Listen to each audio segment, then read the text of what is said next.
Hello, everybody. This is probably going to be a fairly short video compared to some I've done lately. This is my theoretical TBR for the Reading Rush. Reading Rush is a week-long readathon. I believe it was the BookTubeathon before it was changed to Reading Rush. I've only done it last year, and I'm going to do it again this year.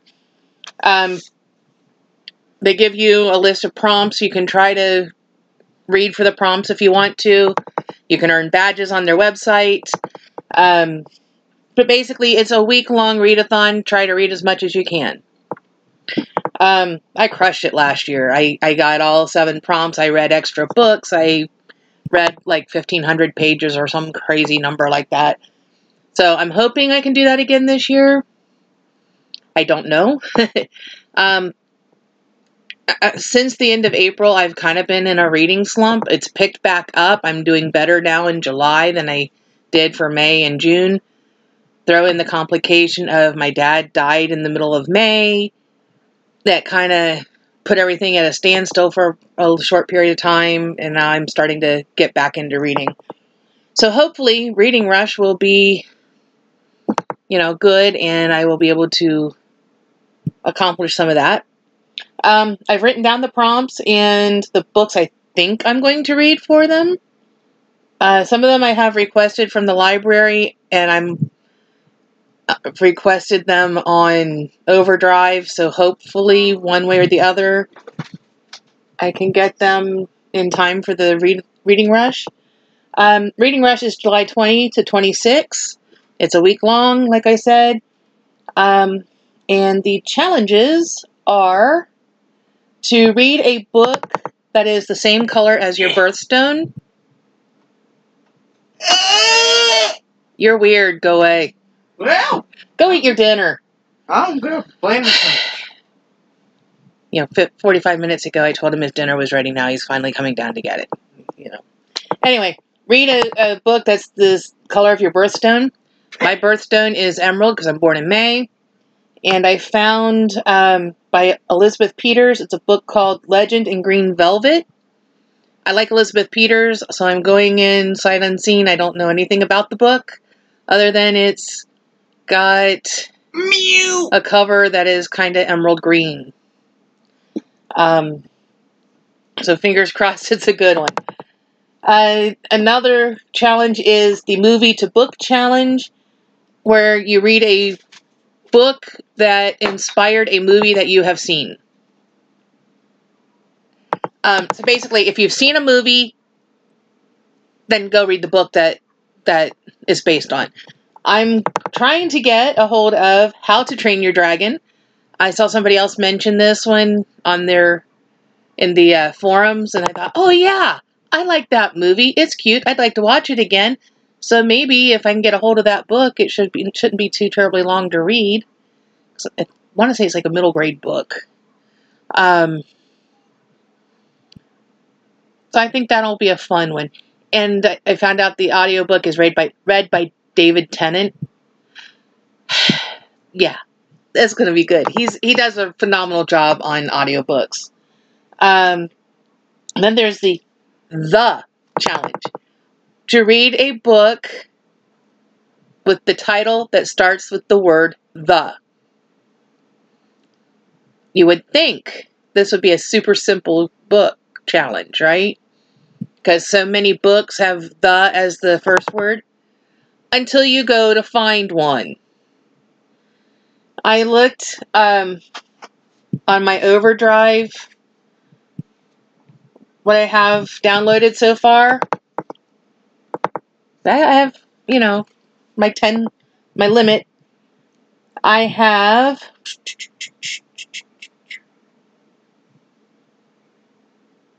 3 books that have the word the. 2 of them I downloaded today for other challenges on this list. So I'm going for The Good Luck Charm by Helena Hunting. I think I might have read one of hers previously. Is she the one that did Meet Cute? If she's the one that did Meet Cute, then I read one of hers and I really enjoyed it. So I'm hoping that this is, just as good. So that's the book. So I already have it on hand. The other two so far I've got on request.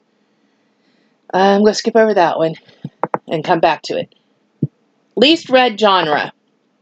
So they want you to read a book that is in a genre that you don't normally read, that you read very little of, or one that you would like to read more of because you don't read enough of it.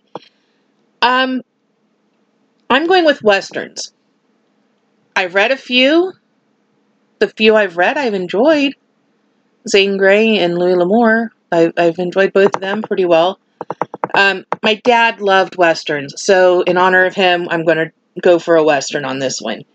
And this is my second title. It's The Assassination of Jesse James by the Coward Robert Ford. Written by Ron Hansen. Trying to read the microscopic print on a thumbnail. Yeah, brilliant. Anyway, that's a Western. So I thought, in honor of Dad and because I kind of enjoy the occasional Western. And it's historical, based on, stuff that actually happened. So hopefully it'll be a good one. So since I have that one downloaded, I have 2 books on hand already. Another challenge is to read a book set on a different continent from where you live. I live in North America, so that means no Canada, United States, Mexico, I'm going with a book called The Girl from Venice, which I just downloaded, and it's my third title. Venice being in Italy, it's Europe, it's a different continent than where I live. I was looking for something Asian, and I don't know where some of the books are set. So if I pick something by a Japanese author, doesn't necessarily mean it's going to be in Japan, or if a Chinese author doesn't necessarily mean it's going to be set in China. This one I happen to know is set in Italy, so we'll go with that. It's by Martin Cruz Smith, who wrote Gorky Park. Unfortunately, our Overdrive does not have Gorky Park as an audiobook. It's a fantastic book, but they don't have it as an audiobook, which I thought was kind of strange. I clicked recommend because I would like to read it again. It's been, 20, 25 years since I read it. It was phenomenal. Set in Moscow. Would have been perfect, but no, it wasn't available. Then there's 2 other challenges I haven't selected books for. One is the Outside Your House challenge, where they want you to read whatever book you want outside of your house. So you sit out in the yard under a tree, that's great. If you have someplace you can go, that's fine. If you are in a situation where you can't go outside to read, they said you can, modify it so that you're sitting next to an open window or something to that effect, where you're trying to be as outside as you can get. You may not have a balcony to sit on, or a porch to sit on, or a yard to play in. With the pandemic stuff, a lot of places are still shut down, so you may not be able to get to some places. We're lucky here. If I need to, I can go to the library. Our libraries have opened. Hopefully they stay open. So if I needed to, I could conceivably go to the library and sit and read. But I haven't chosen a book for that. I'm going to leave that open for a mood read. The other one, which is the one I skipped over, is the First Touch challenge. They want you to read the first book you touch. Now, I'm not entirely sure how this is supposed to work, because I touch books all the time. First book I touch from when? From reading what the challenge is? From the beginning of the challenge, from the reading rush? First book I touch the day I decide I want to do that particular challenge? I'm not entirely sure how I'm going to approach that one.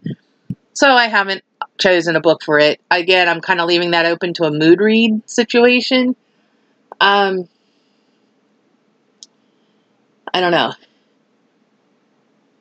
Maybe I'll just like open one of my audiobook programs and go, this is the one we're doing today. I don't know. But I have quite a few of them on Audible that I haven't listened to yet that I would like to. So maybe, let's see, let's look at my library here. I have 1, 2, 3, 4, 5, 6, 7, 8, 9, 10, 11, 12, 13, 14, 15, 16.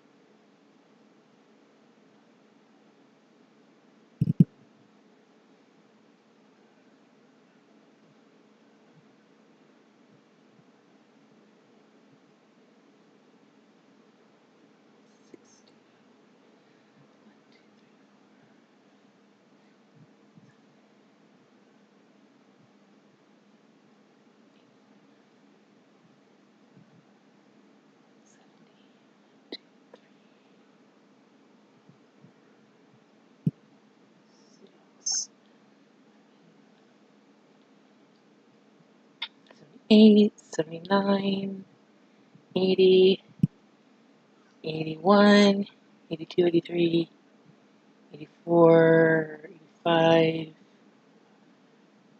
86, 87, 88. I have roughly 90 books that I have not listened to yet in Audible. So, yeah. Ooh, I could listen to a history of bourbon. That would cover my Emerald if I need to come up with something else. Or I also had Secrets of a Charmed Life, which I have an arc of somewhere. But that's a mostly green cover. That would work for Emerald. So I do have a couple options in case that one doesn't come through. Movie to book. Oh, goodness. I have a couple Firefly books. I guess I could stretch it and say that Serenity would be the movie. They're like reading episodes of the television show. So, I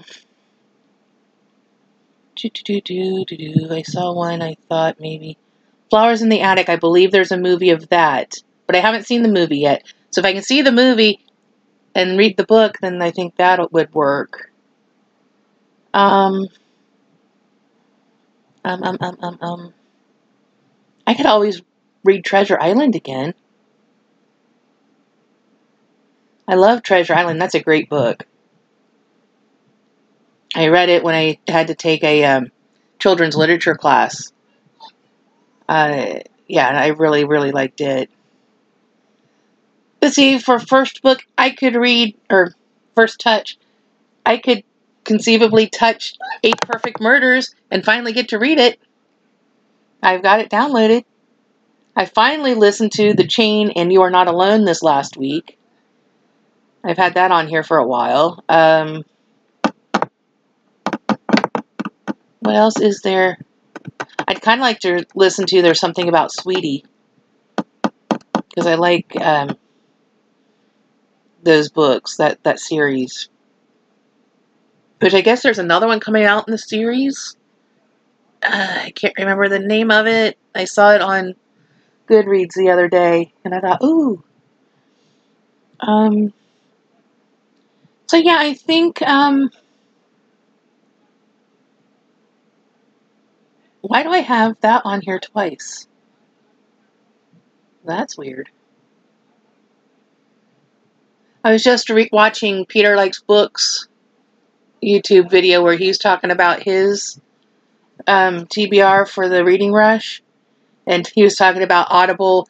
There's a book that he bought that won't show up in his library on his phone. I'm having the opposite problem. I've got books showing up twice. I don't know. It's weird because it just popped up the second copy of it because it knocked Secrets of a Charmed Life down a row.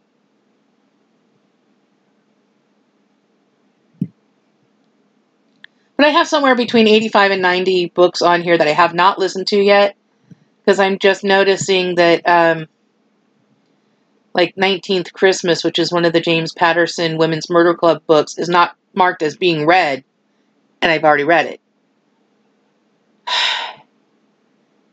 I don't know. It's weird.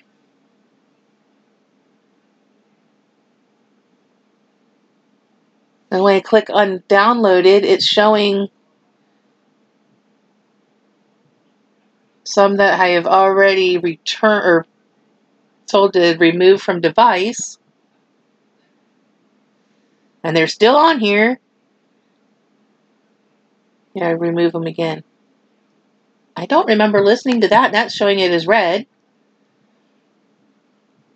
Audible's gone nuts. Maybe they're doing it because I put them on pause for a couple months. Still looking for a job. Still not having any luck. Anyway. I guess that's good for reading readathons and such.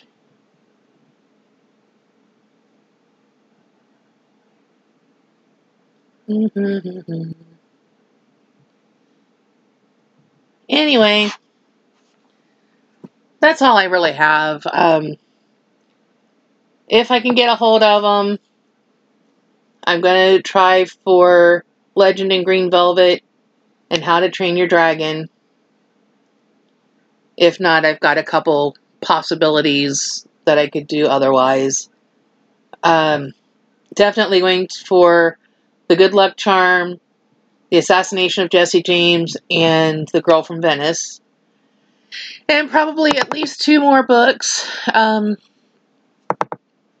Whatever I can find to read outside the house. Maybe it'll be a children's book. I'll go outside, read it, and come back in. Because there's no limits. I mean, they don't care page limits or anything. They don't care what you read as long as you're reading. They have where you can track your reading and you can earn badges for doing the different challenges. They'll usually offer Twitter sprints where you can go on. They'll announce, we're going to do a 20-minute Twitter sprint starting in 5 minutes. So you go into Twitter and you follow it and try to read as much as you can during the sprint.